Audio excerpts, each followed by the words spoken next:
ওই যে কলকাতা পুলিশের ইন্দিরা মুখোপাধ্যায় প্রেসমিট করে বলেছিলেন যে 12:25 থেকে সিজার লিস্ট এবং এনকোয়েস্টের বাকি কাজ হচ্ছিল, সেই ছবি পুলিশ দেখিয়েছে, তখনও দেহ পড়ে।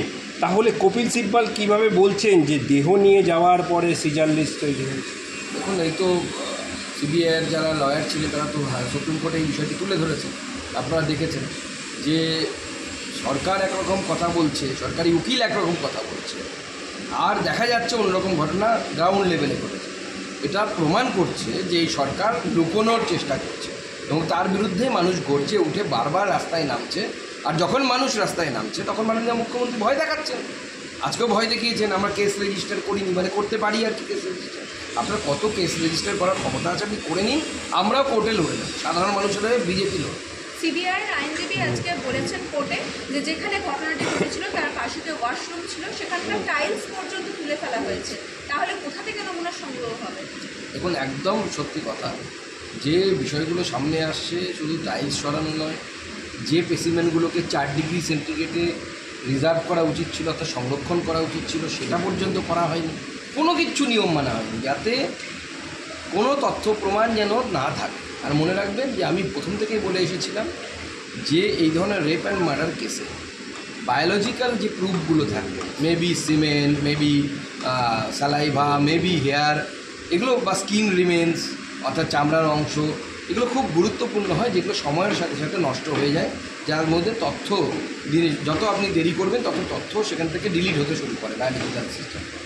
কিন্তু এক্ষেত্রে পুলিশ এবং বিশেষ করে হসপিটাল কর্তৃপক্ষ সমস্ত রকম চেষ্টা করেছে, কোনো চেষ্টা বাদ দেয়নি যার মাধ্যমে যে এর সাথে যেন ছেড়ছাড় হয় সেই চেষ্টাই করে গেছে। মানে সমস্ত রকম চেষ্টা করেছে পুলিশ এবং মেডিকেল কলেজ কর্তৃপক্ষ যেন তথ্য প্রমাণগুলো নষ্ট করে।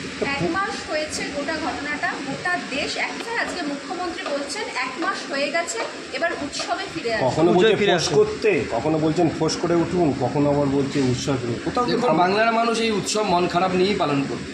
আমাদের দেবী দুর্গা আসেন, আমরা প্রত্যেক বছরই দুমাকে তার নিজের ঘরের মেয়ের মতো বরণ করি, তাকে নিয়ে উদযাপন করি। কিন্তু এবার বাঙালি মন খারাপ করে পালন করবে। মাননীয় মুখ্যমন্ত্রী আনন্দ উচ্ছ্বাস হয়েছে, উনি ওনার ভাইপো ভাতিজাদেরকে নিয়ে আনন্দ করুন, কোনো অসুবিধা নেই।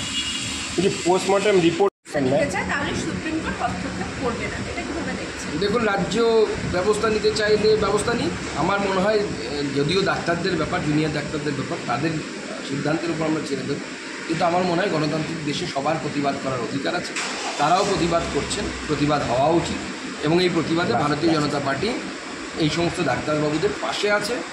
আমরা সুপ্রিম কোর্ট থেকে যদি ন্যায় না পাই আন্দোলন করবে, সমস্ত ডাক্তারবাবুদেরকে সাসপেন্ড করুক। কতজনকে সাসপেন্ড করতে পারে মমতা বন্দ্যোপাধ্যায় দেখি। মুখ্যমন্ত্রী বলছেন 70,000-এর বেশি ইনডোর পরিষেবা দিতে পারিনি, 23 জনের মৃত্যু হয়েছে এই আন্দোলনের জন্য। দেখুন, মাননীয় মুখ্যমন্ত্রী স্বাস্থ্য দপ্তর যে কী অবস্থায় আছে সেটা আমরা দেখতেই পাচ্ছি না। এমনকি স্বাস্থ্য দপ্তরের বর্জ্য পদার্থ পর্যন্ত বিক্রি হয়ে গেছে।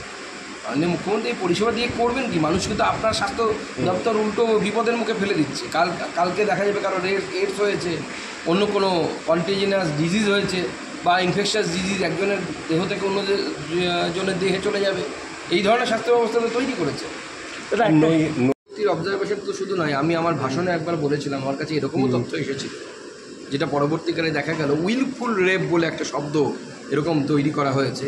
এর মানে কি আমি অন্ততপক্ষে যতদূর ইংরেজি জানি আমি সেই ইংরেজিতে এর মানে খুঁজে পাইনি। এটাকে আমার মনে হয়েছে কাঁঠালের আমসত্ব বা সোনার পাথরবাটি জাতীয় কোনো জিনিস। কারণ উইলফুল কোনো সেক্সুয়াল ইন্টারকোর্স হলে পরে তাকে কোনো রেপ বলা যায় না, আর রেপ হলে সেখানে উইল থাকতে পারে না।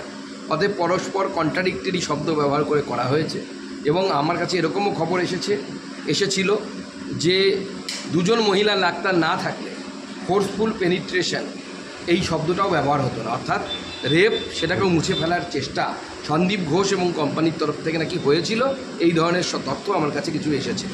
বলছি আগামীকাল বিকেল 5টার মধ্যে চিকিৎসকদের কাজে যোগদান না হলে তাদের বিরুদ্ধে ব্যবস্থা নেওয়া হবে যদি কাজে যোগ না দেন। না, এটা প্রশ্নটা একটু ঠিক হলো। আর সুপ্রিম কোর্ট বলেছে আগামীকাল নির্যাতিতার বাবা মা খোদ বলেছে যে পুলিশ তাদেরকে টাকা অফার করেছিল, কিন্তু মুখ্যমন্ত্রী বলছেন এরা কোনো কিছু করা হয়নি, যদি কেউ বলে থাকে তার প্রমাণ দিন। দেখুন, মাননীয় মুখ্যমন্ত্রীর যে বক্তব্য আমরা তো আগেও শুনেছি, সভামঞ্চ থেকে তো উনি বলেছিলেন 10 লাখ টাকা তো দেওয়াই যেতে পারে। তো যে মুখ্যমন্ত্রী সভামঞ্চ থেকে এই কথা বলছেন তার পুলিশ আগে গিয়ে টাকার অফার করেনি, এটা বিশ্বাসযোগ্য? মানা যাবে? প্রকাশ্য সভা থেকে মুখ্যমন্ত্রী বলছেন 10 লাখ টাকা তো দেওয়া যেতে পারে। চলো তোর একটা হিন্দি আছে তো? না